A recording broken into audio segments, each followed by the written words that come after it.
Okay, so in the next lesson, we're going to create a new button component that is going to capture some common button styles between the buttons we currently have in our app, the blue button, the green button, the red button, etc. And what we're going to do with that component is actually add some prop types to validation. As a reminder, prop types is just a library that allows us to specify the types of the props that are going to flow into a component.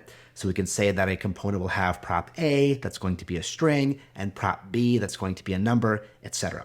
So this is going to be a check that, again, runs during runtime. So when the React app is running in development mode in our browser, we're going to see any prop type invalidations or warnings in our browser console, and that can allow us to identify if we are not correctly passing down certain props to certain components. So we need to add this library to our project as a dependency, and that's what we're going to do in this lesson. So the first thing I want to do is shut down my running React server. So I'm going to press Control-C to shut it down. And then we're going to use our regular npm install command.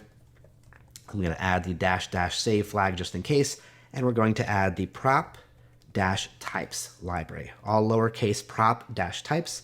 And we're going to go ahead and fetch that. I'm just going to do one check that that library is present in our package.json. So if I open up that file and you look for the dependencies section, you should see prop types appear.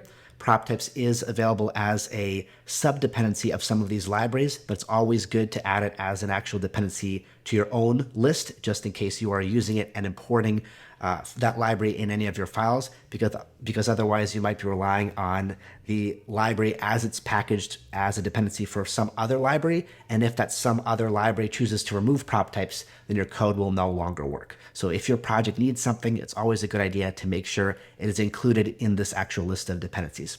So we now have prop types available, which means we can start up the app again. So I'm once again going to run npm run start to launch the app. And that's all there's to cover in this lesson. In the very next one, we're going to start building out the new component and later on add prop types to it as well. So I will see you there.